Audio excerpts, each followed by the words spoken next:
Well, it's being reported that Fantastic Four First Steps has rocketed to $118 million US box office for a $218 million global pull for the opening weekend. Now, this is early reports. Monday, probably midday Monday, late Monday, we're going to see what the official numbers will be. Could be up a little bit, could be down a little bit, but for the most part, we're looking at 218 to 220 globally, 118 million domestically.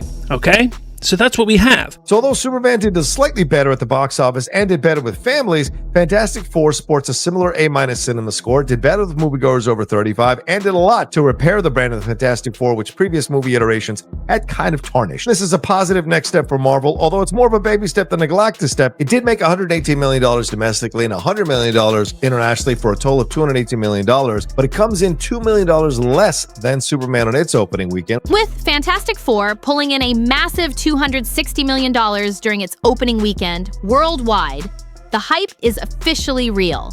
But what's going to be wild is how this number holds up over the next few days leading into the weekend. Everyone's watching closely now. But here's where things get messy. Big names like Disney CEO Bob Iger and Pedro Pascal just can't keep quiet. Instead of celebrating, they're stirring the pot with their rough takes on Marvel fans and critics. They're out here comparing Fantastic Four's box office to flicks like Ant-Man 3 and Brave New World, which, by the way, didn't exactly crush it. And let's talk about Pedro for a second. While this movie's still showing in theaters around the world, dude is out here running his mouth during the press tour. He's making comments that got fans scratching their heads and asking, why even say that during the biggest moment for this film? For Fantastic Four, and it's not about his acting. I think I speak for the entire Marvel community and for those in the Marvel community that are too afraid to admit it when I say this, but as soon as we all saw Julia Garner's female Silver Surfer, we all thought the exact same thing. We always ask, man, why does this keep happening? Why does Pedro Pascal keep getting cast? Why do executives in Hollywood keep casting Pedro Pascal? Julia Garner, yeah, people are big mad that she's a new Silver Surfer. So let's break it all down because the film's not even out yet and the internet is in full meltdown. Look, Pascal has a habit of diving into controversy. He just doesn't seem to know when to chill. No filter, no pause, just wild statements that honestly might be pushing some Marvel fans away from theaters altogether. It's like every time he speaks, the internet catches fire. One thing's clear, Pedro always finds a way to make things political, even when it's got nothing to do with politics. Fans are just trying to enjoy a superhero movie. And he's out here turning interviews into a whole debate. That kind of energy might not sit right with audiences who just want to have a good time at the movies. Second, Pedro Pascal just can't help himself when it comes to clapping back at fans. He's always ready to jump in and defend a movie or himself in the most out-of-pocket, unprofessional ways possible. And honestly, it helps nobody. Not him, not Marvel, not Disney, and definitely not the movies he's involved in. This ain't even the first time he's done it either. Now here's where things start to heat up even more. During this Fantastic Four press run, Pedro decided to unload another hot take, this time aimed squarely at Marvel fans and critics. And let's be real, the timing couldn't be worse. Disney and Marvel Studios are desperate for Fantastic Four to pop off at the box office. They're banking big on this film being a mega hit after pulling in $260 million during opening weekend globally. But instead of keeping it classy, Pedro took a swing at the fan base. Right in the middle of promo season, he came out with this. I think Fantastic Four will be high fives then. And that is partially because Marvel's recent track record in the box office, right, with Thunderbolts, and plus the Fantastic Four has not been a strong IP in the theaters thus far.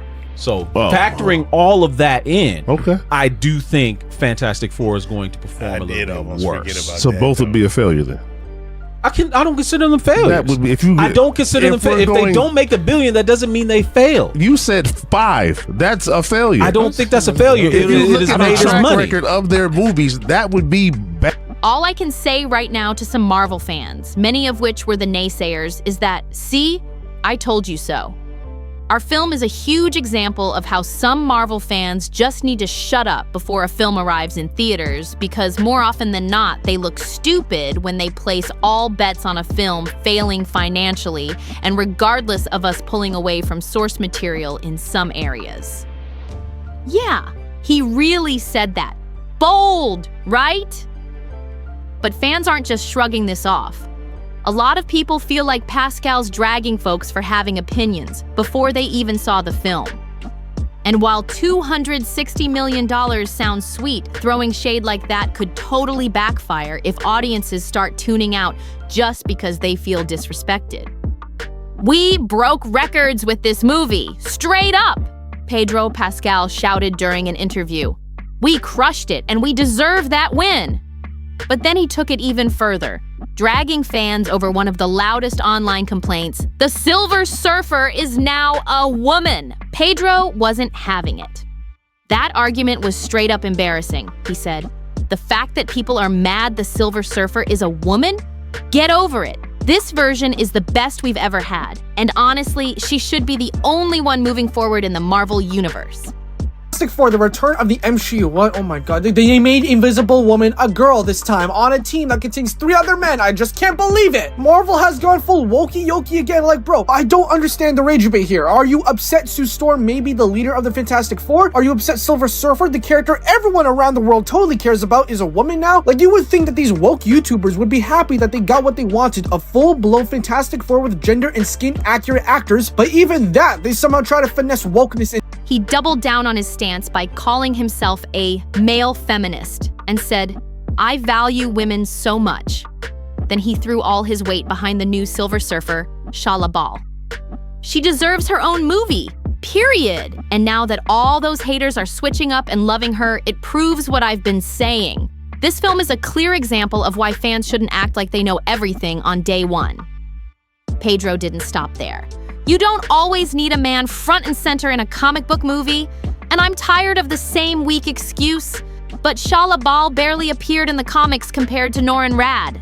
Then he snapped back with, so what? If you're not feeling Shia LaBeouf, then don't watch the movie. I don't want your money anyway. And just when you thought he was done, Pedro dropped one more bomb. Honestly, this all smells like straight up misogyny. Masculinity's crumbling in this country, and a lot of fans are just scared of seeing strong women take the spotlight. Y'all already had Norrin Rad back in 2007. This time, it's Shia LaBeouf's moment to shine. So it just made sense, Pedro said. It was the responsible move to shift the focus to Shia LaBeouf. It was time to give a woman the spotlight in this role. According to him, this decision was all Kevin Feige's doing. Kevin pulled me aside and said, Silver Surfer's gonna be Julia this time. It's gonna be a woman. I gave him a huge pat on the back for that. He did what needed to be done. But here's where it gets real. Pedro Pascal might be choosing the worst possible time to stir up drama. Right in the heart of this movie's release, he's out here fueling controversy instead of just letting the movie speak for itself. And critics are buzzing about it. The big debate now, Kevin Feige's bold call to go all in on Shia LaBeouf instead of Norrin Rad. And honestly, there's a lot of back and forth about whether that was the right play. Some folks are saying, what if they had used both Silver Surfers? That would have been fresh. A powerful duo, sharing the screen, balancing the old with the new. Now that could have been a smart twist and still given Shia LaBeouf her big moment without pushing Norrin completely out of the picture. Think about it. A team-up of Shia LaBeouf and Norrin Rad could have been wild. New dynamics, brand new energy, and something totally different from the 2007 version. Fans would have seen something bold without feeling like a classic character got left behind. Instead, we got a hard pivot. And a lot of people feel like Marvel missed a real shot to create something that everyone could rally behind. So when Pedro Pascal comes out and says we have to double down on Shia LaBeouf, the female version of Silver Surfer, just to make up for what he calls lost time in female representation, it feels less like a bold move and more like straight-up desperation. That take didn't sit right with a lot of fans, and honestly, it kinda backfired. Let's be real.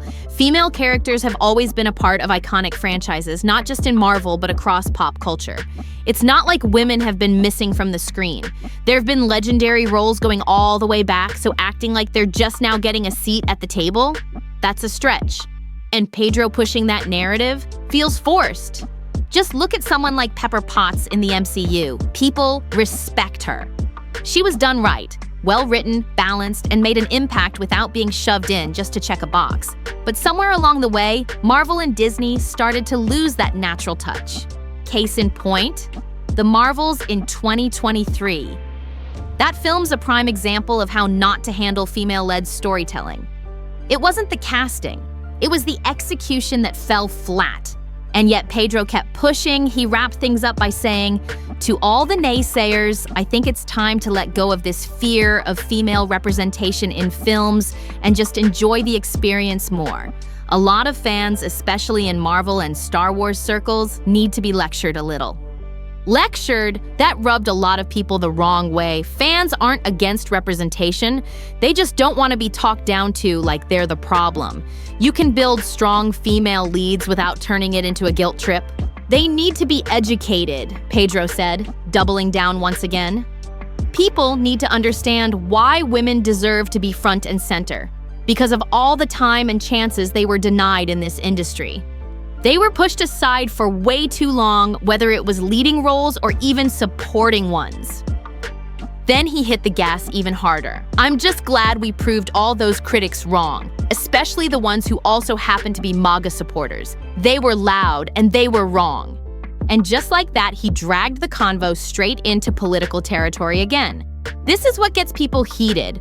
Pedro just can't stay in his lane. He's always got something to say about Trump supporters or MAGA fans, like he's turning every movie into a full-on political battlefield. This is why some folks even started calling him Pedro Zier, saying he's acting just like Rachel Zier, maybe even louder. Instead of keeping the focus on the movie, he keeps lighting fires with interviews like this. It's like every time you think he's done, he goes and says something wilder than before. And now he's saying Fantastic Four is about to top Avengers. Endgame? Really? Fans everywhere were like, come on now.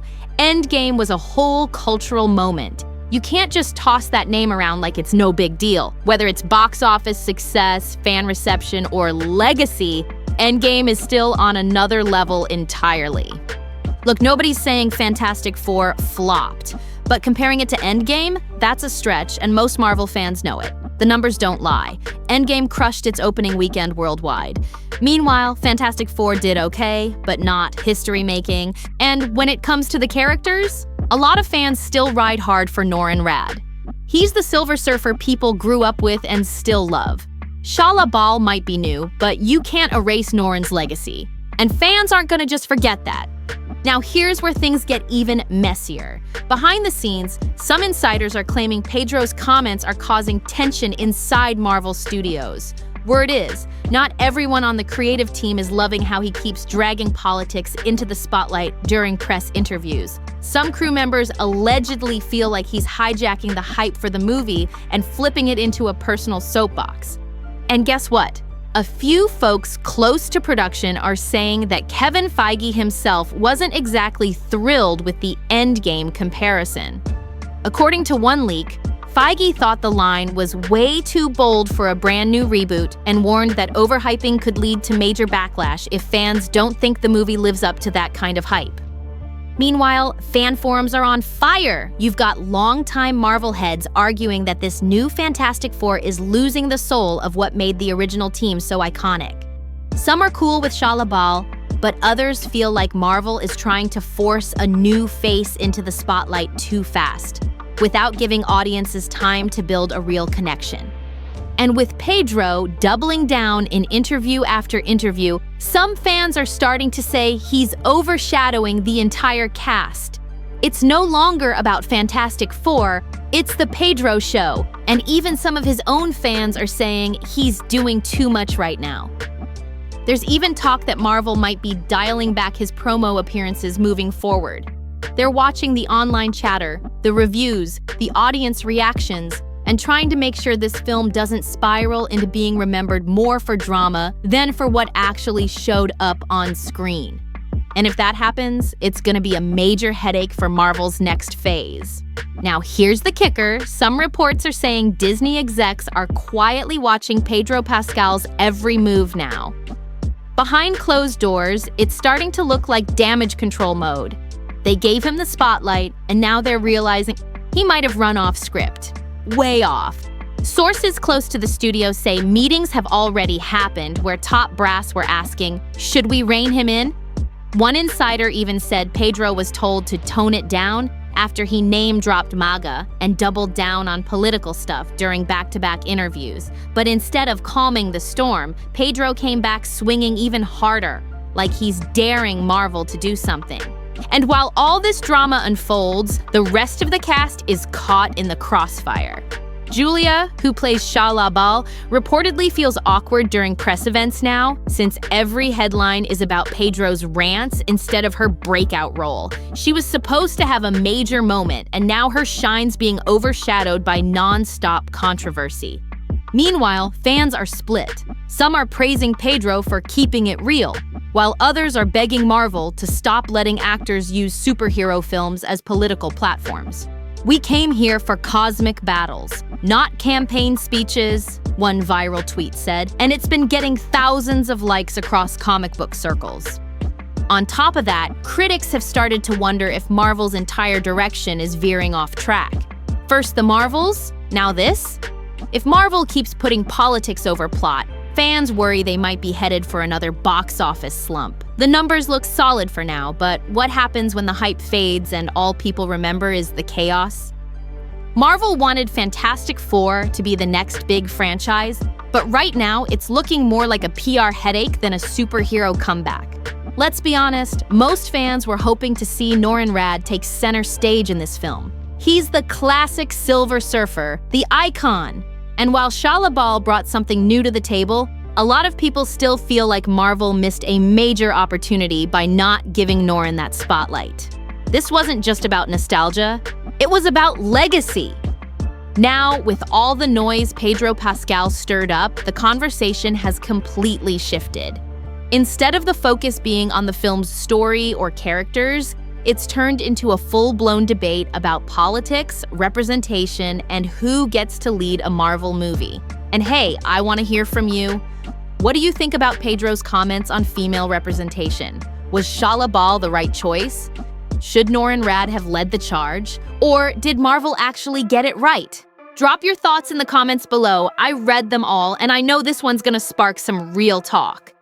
And if you enjoyed the drama, the breakdown, and all the behind-the-scenes tea, make sure to smash that like button, subscribe to the channel, and turn on notifications so you never miss a drop of the madness. We've got plenty more celebrity chaos, Hollywood meltdowns, and industry shakeups coming your way. And don't go anywhere! Click on the next video you see on the screen for even more jaw-dropping celebrity drama that you won't believe. Trust me, it only gets crazier from here. Thanks for watching, and I'll catch you in the next one.